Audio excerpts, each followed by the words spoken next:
But essentially, today's talk is about tackling graft in India.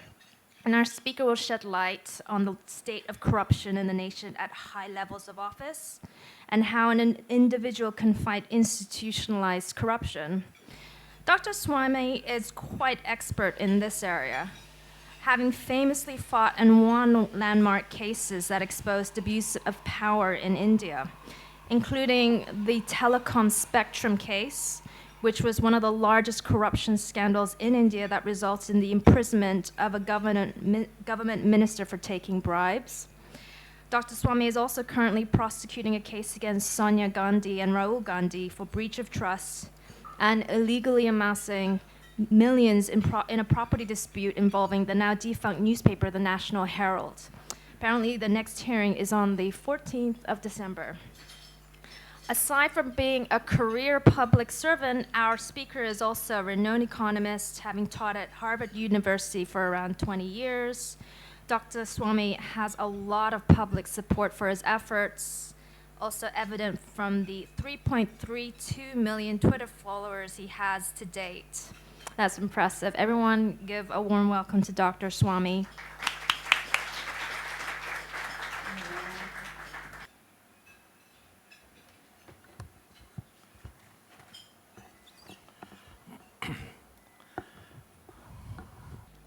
Corruption affects corruption, particularly by people in high places, affects our society in a number of ways.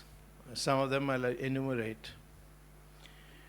First of all, it induces the production of substandard products.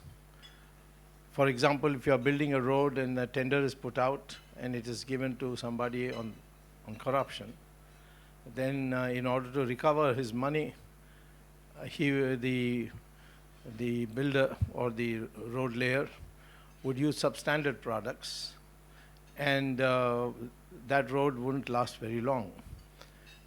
And this caused enormous inconvenience to the public, but of course, for the public person who enabled it and the man who got the contract, there's always the next year when the road has to be repaired and rebuilt. Similarly, adulteration of products. This is possible because by corruption you can ensure that there is no prosecution of anybody. When the corruption takes place, it's done mostly on cash. And that cash cannot be used for building factories or assets which are visible. And they end up in property deals and building of palatial mansions. And this, or using of modern facilities like air conditioners and large LCD televisions, etc. And as a consequence, the investment priority in the country gets distorted because these property consumer durables, which are of luxurious quality and such like, they earn a higher rate of return on investment. And so we find by a calculation that directly and indirectly in India, 70% of our investment is going to support such non-essential, as we sometimes call it, economic activities. And the common man who needs many of the things like ordinary shoes and ability to afford to travel by public transport, so on, there's not sufficient investments. Schools suffer in rural areas. And all this is because the people who can invest want a high rate of return, and these are the industries where get a high rate of return. Then the third thing is, since it is done by cash, and the government have made a mistake, I hope they'll rectify it soon, to permit forward trading in agricultural commodities. Very few countries of the world have that, and India, for some reason, not in our government, but the previous government. They introduced forward trading. And farmers don't have checks, don't accept checks and so on. So when they come to the wholesale market, they want cash, and cash is available from corrupt activities. And so we find many corrupt people now buying agricultural products in the harvest time in these wholesale markets, and then putting them in storages, cold storages, causing an artificial shortage, and thereby spiking the agricultural prices. Even if then we have abundance of production in agriculture, which is assisted by a good monsoon rain, we find that agriculture prices keep going up and down. And this is another major impact which is having in our society. There are also other ways where our system is getting destabilized. They corrupt money, or the cash, is sent out abroad through the Hawala racket and returns back to India in the name of some financial derivative which I think no country in the world has invented, but the fertile mind of the Indian has. It's called participatory note. And these are issued by Morgan Stanley, then US Fidelity Investments, and Goldman Sachs. And with that, you can come, no questions are asked. In fact, the participatory note has no name, no date, nothing except the amount that you put in, and all you need to do is show your passport, and your Indian passport, and you would get it abroad, and then you bring it back to India, and you are free to invest it in the stock market. So in the recent years, this rise in foreign investment is largely due to what is called as portfolio investment. And that portfolio investment is something that can go in and come out at any time. And this causes great deal of instability in the prices stock market prices. And this is another effect of black money. Finally, since most of the top politicians in the country keep their money abroad illegally, they use the Hawala route via Dubai to have it deposited in countries like Switzerland, Cayman Island, Virgin Islands, etc. And in Dubai, one of the most notorious gangsters from India resides. This is Dawood Ibrahim. The Pakistan Intelligence Service also is placed there. And they are able to get to know the names of these politicians and which bank account they are depositing their money, because it is done by internet transfer.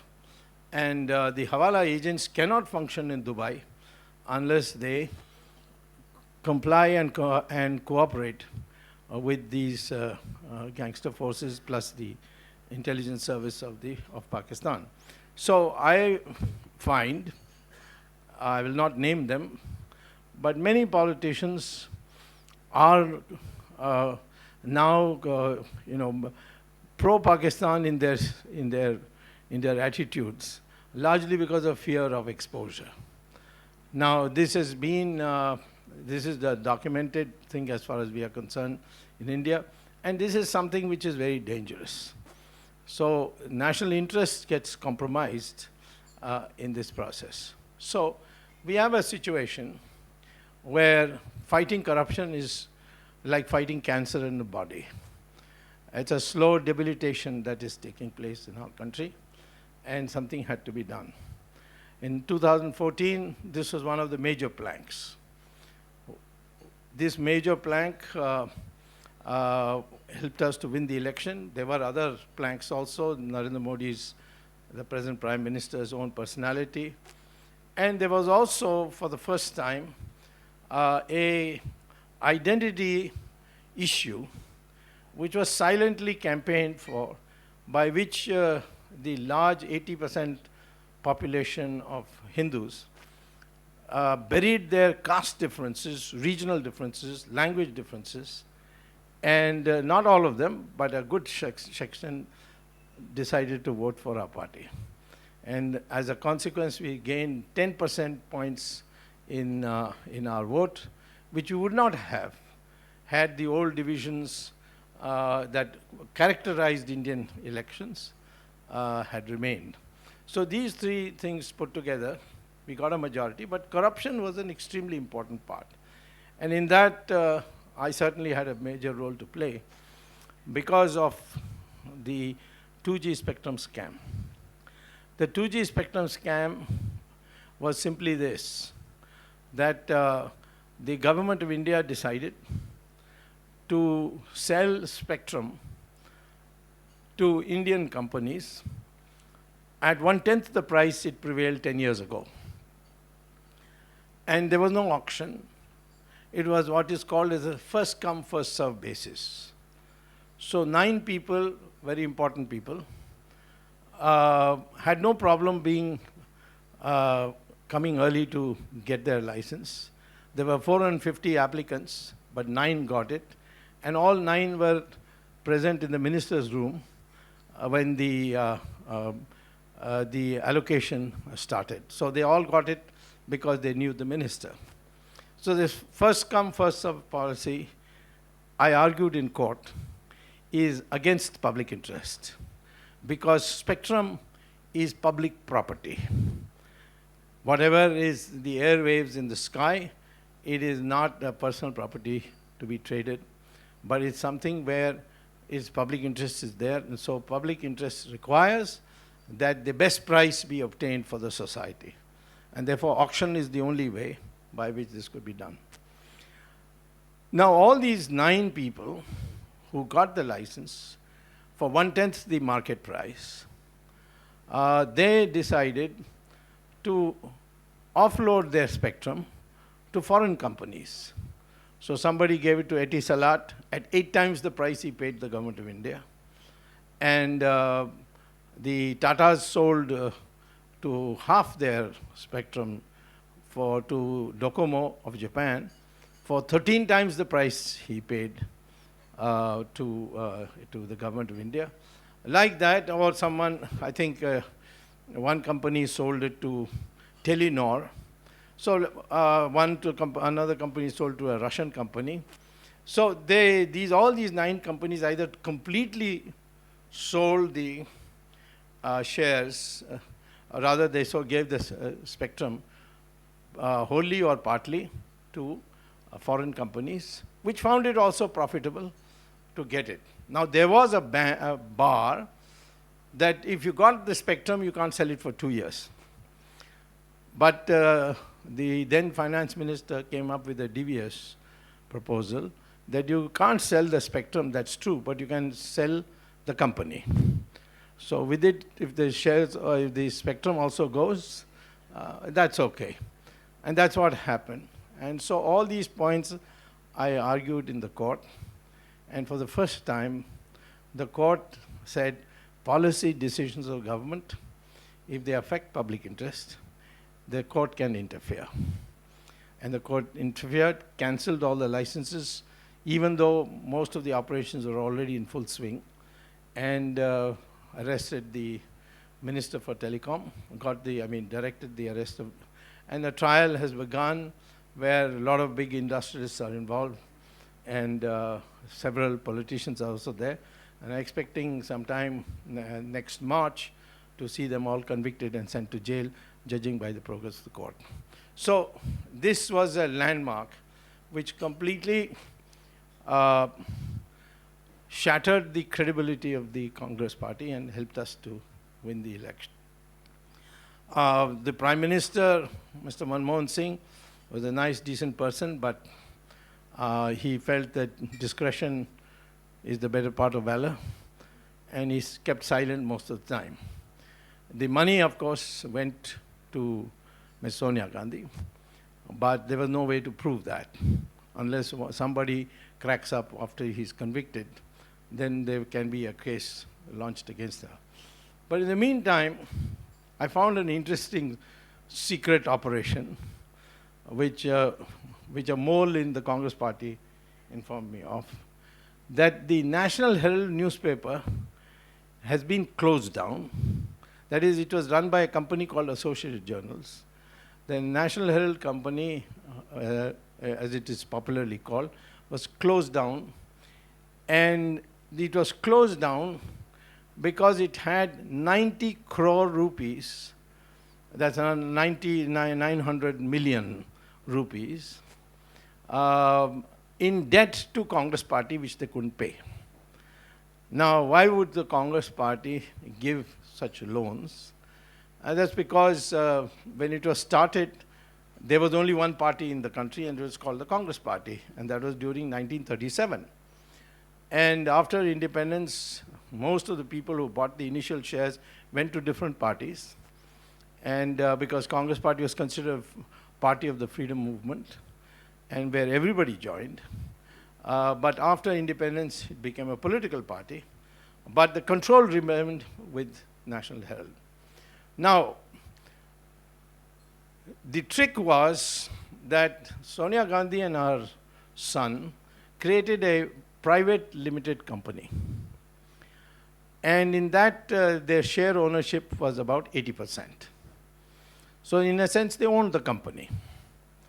And they had the other well-known politicians of Congress Party, like Motilal Vora, Oscar Fernandez, and two others, as directors, but they had very small, the remaining 20% was distributed amongst them. Now, this party, this company, authorizes one of the directors, namely Mr. Motilal Vora, to negotiate with the Congress Party that this National Herald company cannot repay your loan. So you assign that loan to us, and we will give you 50 lakh rupees, that is 5 million rupees, as compensation for this gesture. So Mr. Motilal Nehru was asked to go and talk to the Congress treasurer, who also happened to be Motilal Vora. So Motilal Vora went and spoke to Motilal Vora to say that you can't recover this 90 crores or 900 million, so you assign it to us. So it was assigned for 50 lakh rupees. Now, it's another story that this company started by Sonia Gandhi and her son. The total authorized capital was only 5 lakhs, that is 500,000 rupees. How they could afford to give them 5 million rupees, that's part of the trial. But it was not necessary for me to reach the prima facie stage. So now, having got this assigned, then Mr. Motilal Vora went with this assignment letter to the National Herald Company and spoke to the chairman of the National Herald Company, chairman of the board of directors, who also happened to be Motilal Vora. So Motilal Vora spoke to Motilal Vora of National Herald and said that, see, you cannot discharge your 90 crores. Therefore, you give us 9 crore shares at 10 rupees a share. So that will cover your debt. Of course, they never thought they'll ever be questioned, so there was no board of directors meeting. There was no shareholders meeting. There was no offering shares to existing shareholders, nothing. And that 90 crores was assigned to, was sold in lieu of that debt to this young Indian company owned by Sonia Gandhi and Rahul Gandhi. The audaciousness of this is incredible.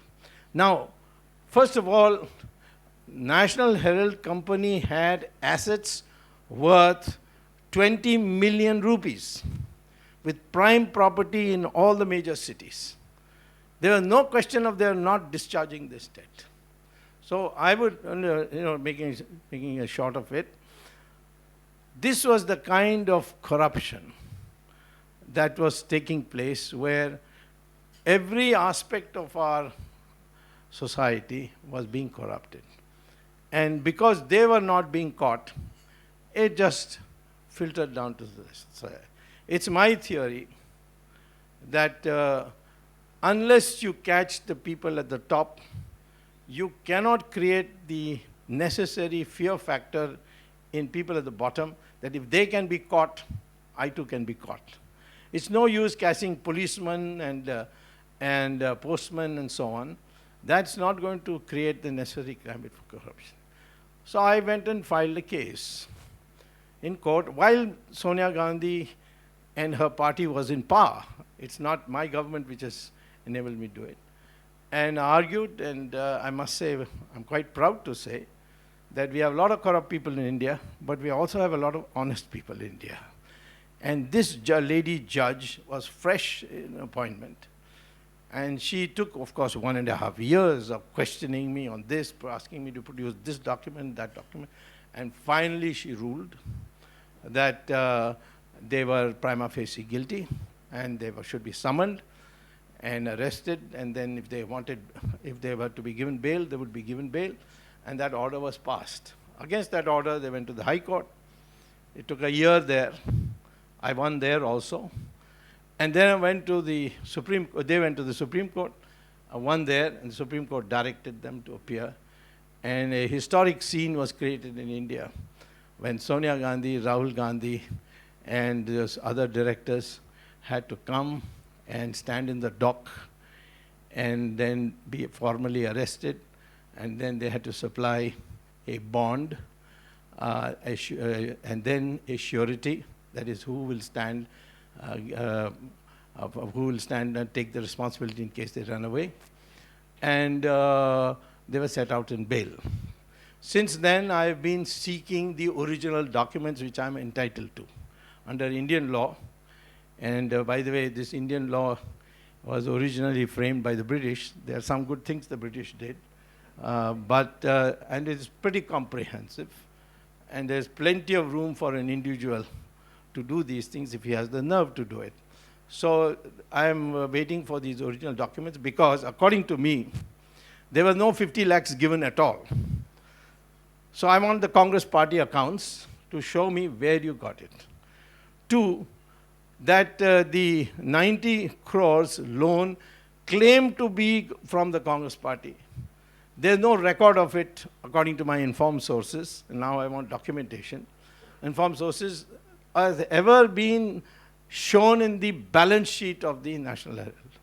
I think they must have given it in black money. And thought no one will never come a question, there will be question. Now, I want to say,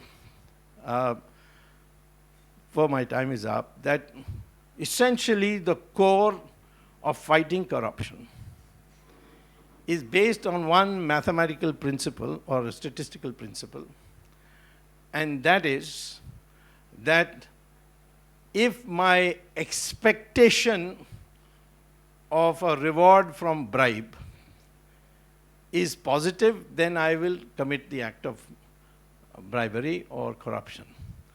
And if the expectation is negative, then I will not do it. I don't need police to tell me this. I don't need courts to tell me this. I don't need anybody to tell me.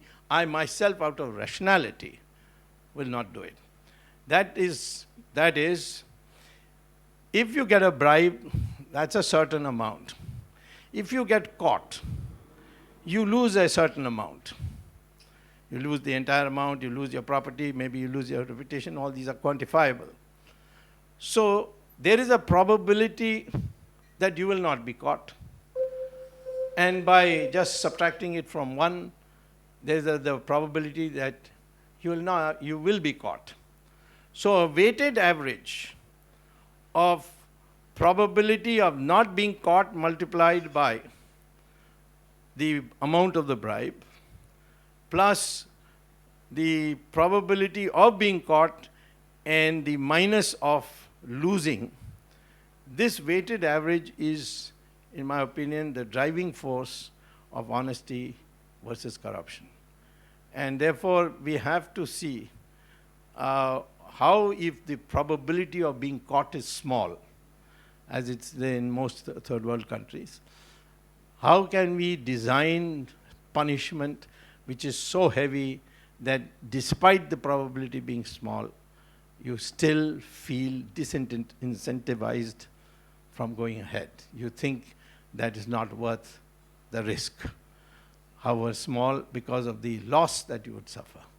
So I would say in India, even today, people are ashamed to be called corrupt. It's not a society where corruption is accepted openly. All corrupt politicians say they are honest, they are so simple, that they are like like Mr. Mahatma Gandhi, who just walked around with a loincloth around him, that we have nothing of our own. This is a standard refrain of all politicians. But because of this value system, if we do put into place a situation where we can rectify corruption, we can do it. There are many ways of doing it. When I came in here, everybody asked me about the demonetization. We had discussed this before the election, and according to me, it was supposed to be as a package, not just an announcement of demonetization. But somewhere the government in its deliberation changed its mind. Second thing I feel that we have erred in is that the finance ministry ought to have, from the last 2.5 years we were in office, prepared a contingency plan that if we do demonetize, then how do we ensure that the ordinary people, particularly in far-flung areas, be provided the alternative clean money for what they have in 300, 500 rupee notes and 1,000 rupee notes. I was told when I was here by one of your members that the freight moving system in India is now coming to a halt because it requires a truck traveling from some long distance at least 45,000 rupees to pay for what they call as octroi or toll taxes. And where is he going to get that 45,000 rupees in cash, which is legal? That is, he will have to get in 100 rupee notes as of now. So there is no telling that if this kind of situation continues, we may have a shutdown. And I'm happy to see the urgency in the Prime Minister's thinking, and he has now decided that every 2 hours he's going to monitor through the Prime Minister's office this, and I'm sure that will come out of it. One thing we have definitely gained, and I think it's worth all the misery that we have imposed, and that is we have knocked out the counterfeit rupee printing by Pakistan as an option for now the terrorists. Earlier on, the Pakistanis had some advantage. I can only guess, I'm not making a assertion, that the counterfeit notes they produced was so akin to our legal currency that it was difficult to tell it apart. And the reason was that the currency paper was the same. Now, how did the Pakistanis get that currency paper? Well, we get our currency paper by a contract with a British company called De La Rue. And that same company also produces currency paper for Pakistan. So it was an error on our part to have, it was not done by our government, it was done by the previous government. It was an error on our part to have continued with that contract.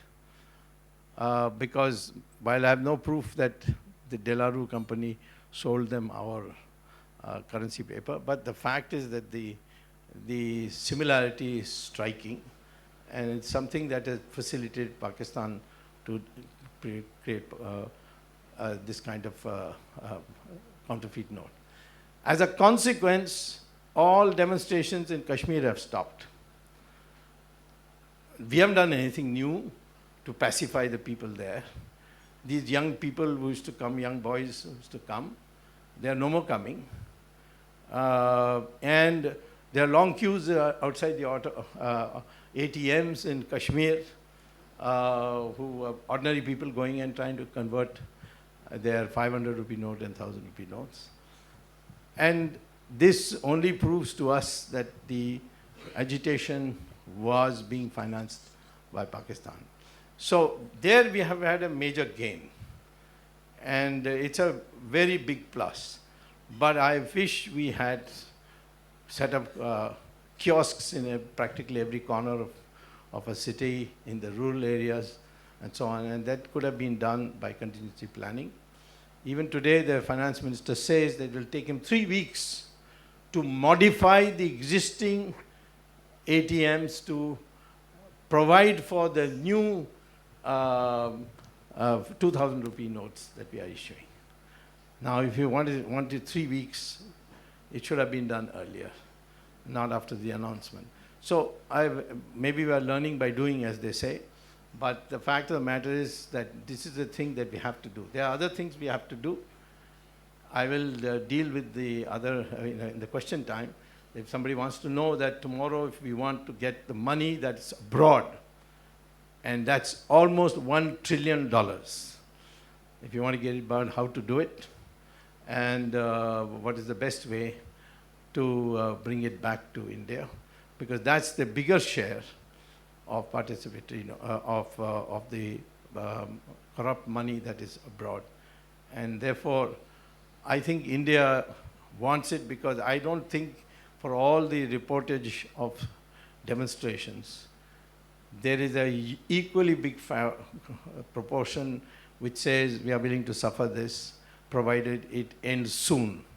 So if in the next 2 weeks we are able to ensure that anybody who wants to change his now obsolete 500 rupee or 1,000 rupee note is able to get the new legitimate currency, I think the entire protest will disappear and there will be celebration in India.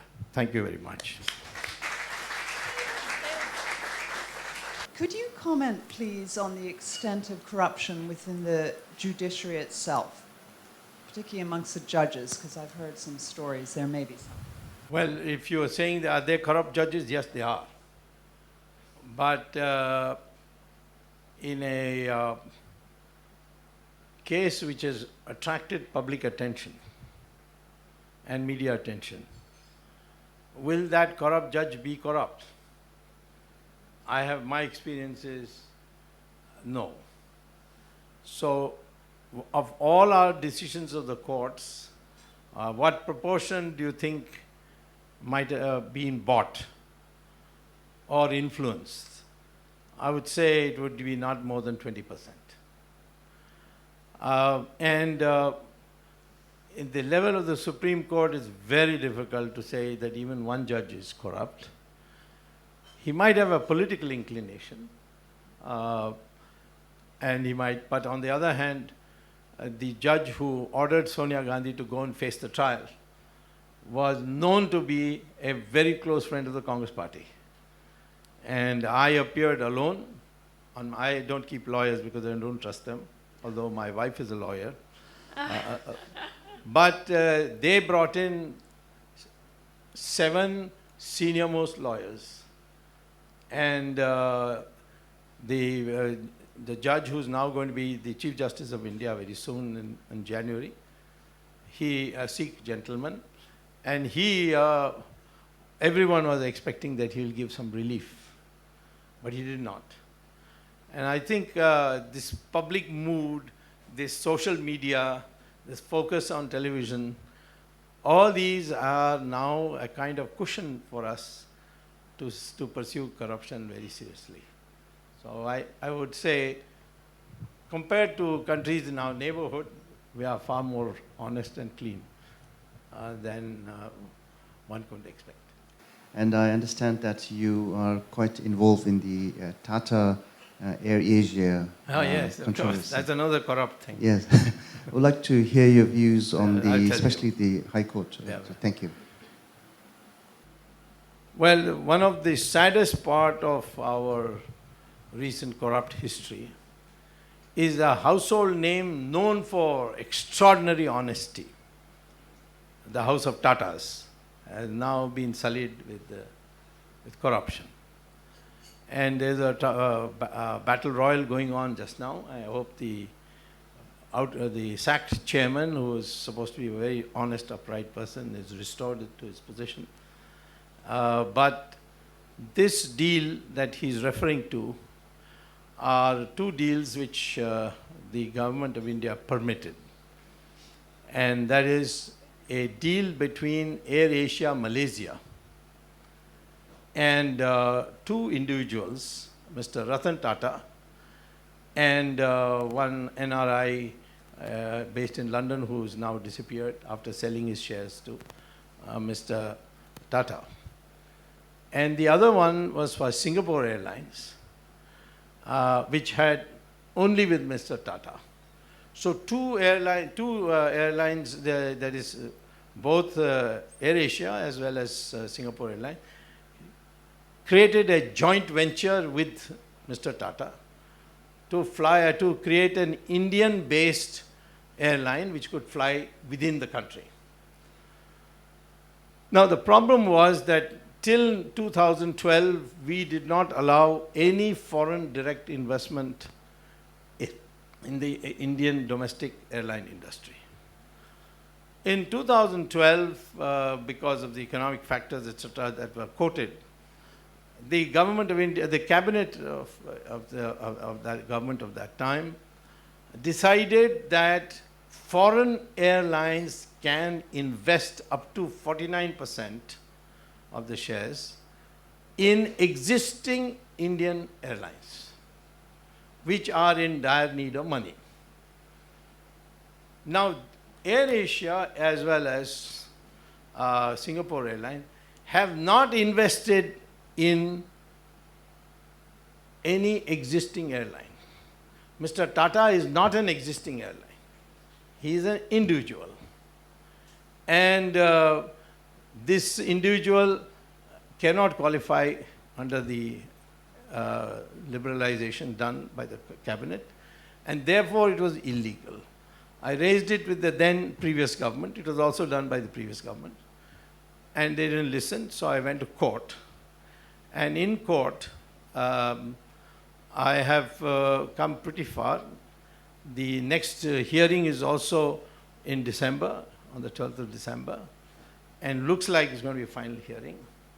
In the meantime, we have, out of this scandal that has erupted in the Tata board, we have found that there is a forensic audit report which shows that Mr. Tata bribed some individuals to ensure that this deal goes through. So that document we have got.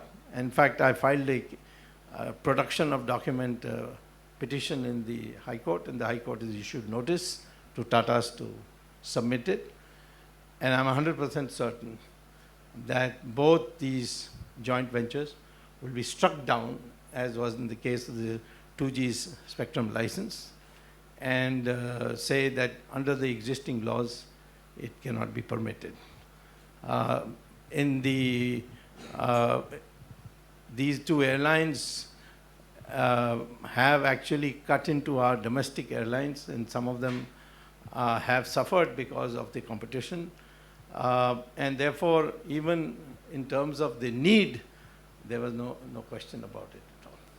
The demonetization is a one-time step, which perhaps deals with the black money in India at this point in time.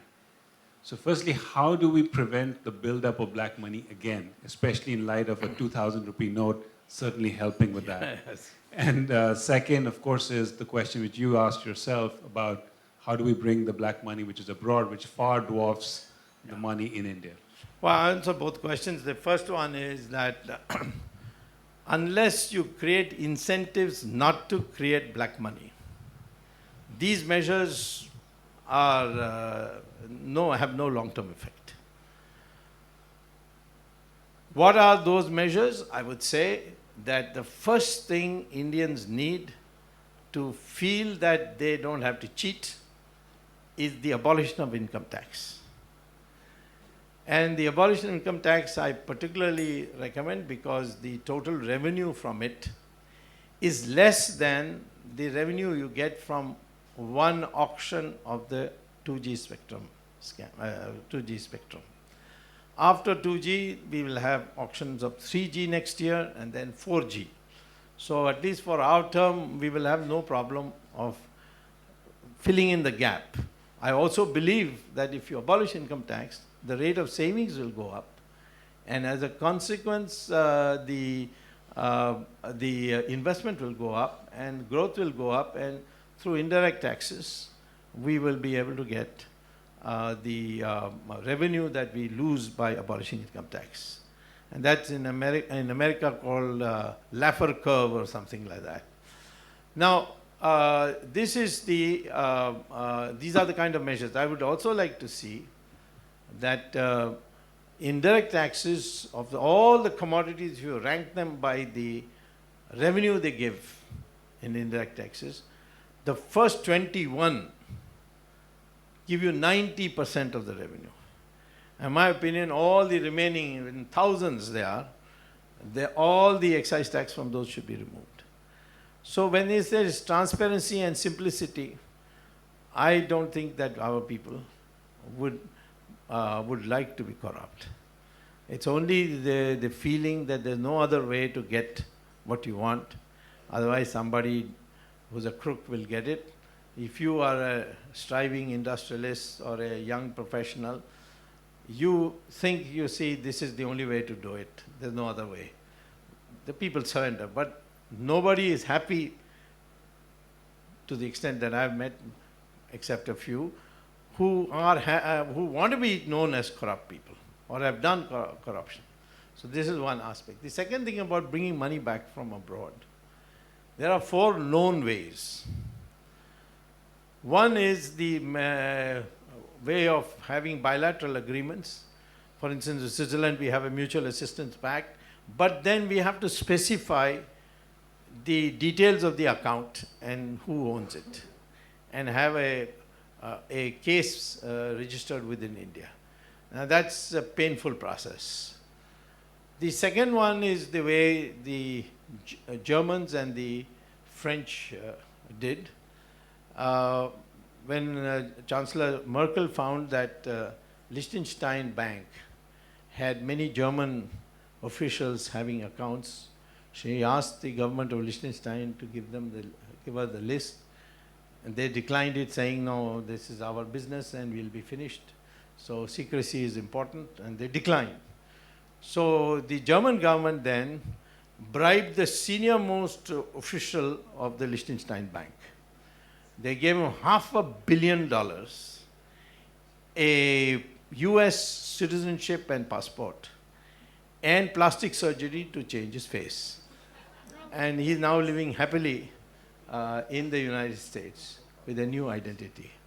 And he gave the entire, he downloaded the whole thing, so even Indian names in it have come out, and the Germans have, after the Supreme Court directed the Indian government to get these names, those names have arrived. They are still in a sealed envelope. It will come out. The Germans, the French repeated this with Hong Kong Shanghai Bank, and they gave us 800 names. The Germans gave us only 24 names, but Liechtenstein is also a small country. But the Hong Kong Shanghai Bank in Geneva, they gave us 887 names. And that is, it's not been prosecuted vigorously, I'm sorry to say, but certainly, given the new mood of the Prime Minister, this will be also pursued. Then the third way is the American way. When they found that the Americans had bank accounts in Credit Suisse and Union Bank of Switzerland, they arrested the branch officials in Washington. And the next day, the Swiss people said, whatever you want, we are ready to do. Please free them. And the entire list of names were provided to the Americans. And the fourth way, which is a legalistic way, and that is the 2005 United Nations resolution, which says that if a country, I mean, this is the legal interpretation, and I'm going to try it this Parliament session. It says that if a country passes a law saying that in the secret banking countries, which is about 70 in number, all accounts of Indian citizens is hereby nationalized, the United Nations will assist you to get all these accounts credited to India. It's a process, so we have to pass that law. And it can be done, you don't have a parliament vote and all, you can have an ordinance and then later on pass it through parliament.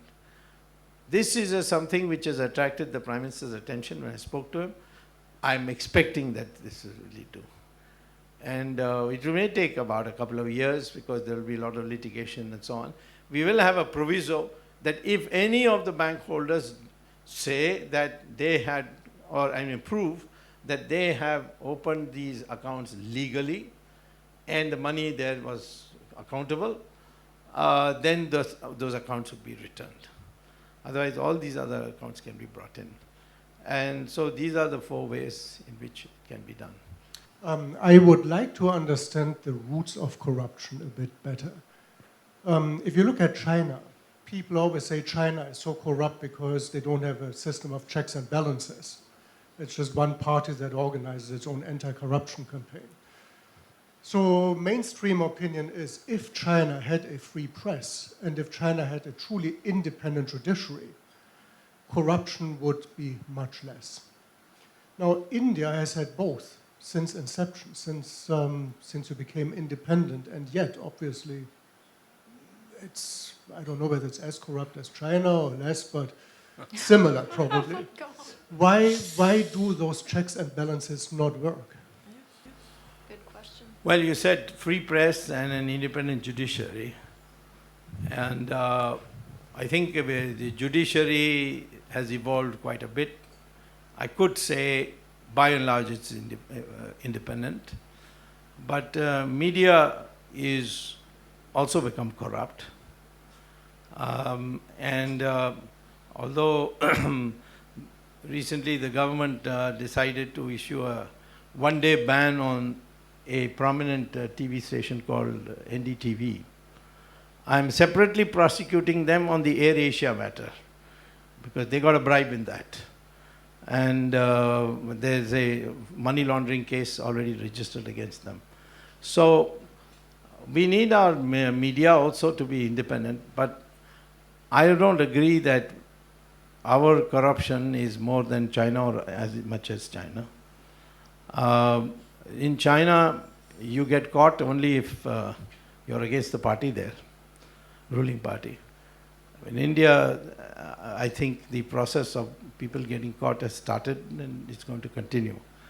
And I agree with your general proposition that if a country has a independent free press and an independent judiciary, then that country is unlikely to have any significant corruption. Thank you very much for a very insightful talk. A token of our appreciation,